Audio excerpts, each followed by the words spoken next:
ఆదికాండము 4వ అధ్యాయము 1వ వచనము. ఆదాము తన భార్య అయిన హవ్వను కూడినప్పుడు ఆమె గర్భవతి అయి కయీనుని కని యెహోవా దయ వలన నేను ఒక మనుష్యుని సంపాదించుకొన్నానెను. 2. తరువాత ఆమె అతని తమ్ముడగు హేబేలును కనెను. హేబేలు గొర్రెల కాపరి, కయీను భూమిని సేద్యపరచువాడు. 3. కొంతకాలమైన తర్వాత కయీను పొలము పంటలో కొంత యెహోవాకు అర్పణగా తెచ్చెను.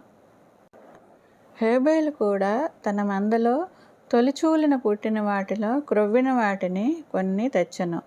యెహోవా హేబేలును అతని అర్పణను లక్ష్యపెట్టెను.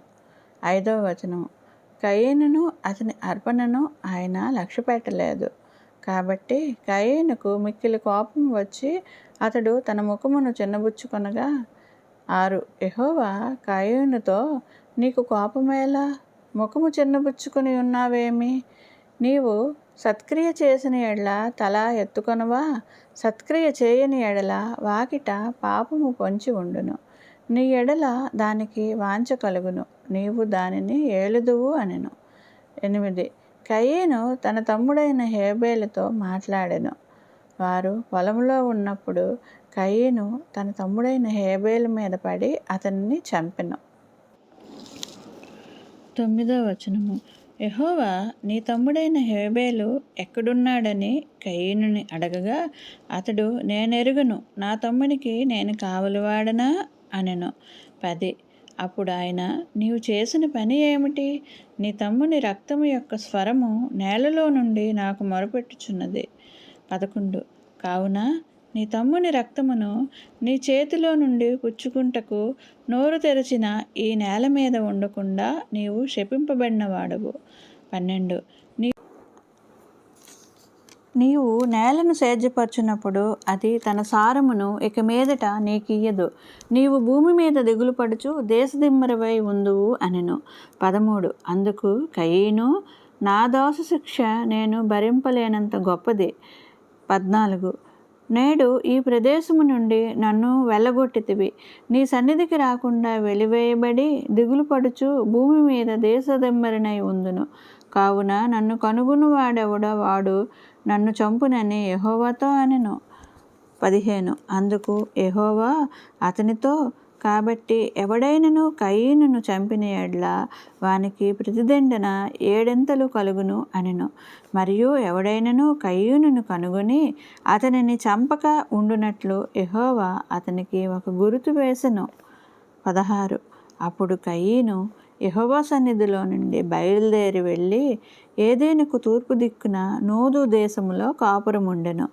17. కయీను తన భార్యను కూడినప్పుడు ఆమె గర్భవతి అయి హనోకును కనెను. అప్పుడు అతడు ఒక ఊరు కట్టించి ఆ ఊరికి తన కుమారుని పేరును బట్టి హానోకను పేరు పెట్టెను. 18. హానోకుకు ఈరాదు పుట్టెను. ఈరాదు మహూయాయేలును కనెను. మహూయాయేలు మతూషాయేలును కనెను. మతూషాయేలు లెమెకును కనెను.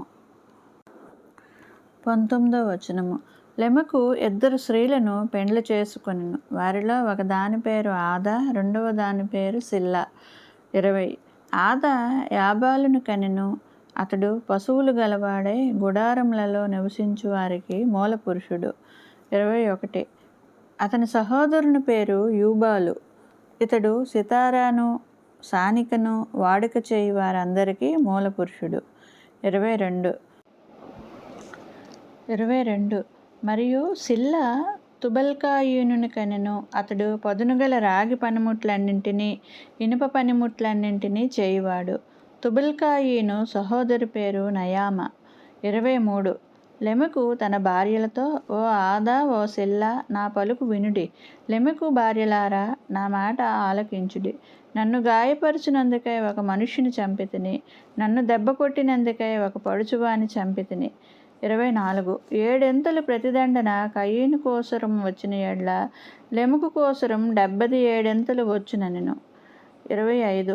ఆదాము మరలా తన భార్యను కూడినప్పుడు ఆమె కుమారుని కని కయీను చంపిన హేబేలునకు ప్రతిగా దేవుడు నాకు మరి ఒక సంతానమును నియమించననుకొని అతనికి షేతు అను పేరు పెట్టెను.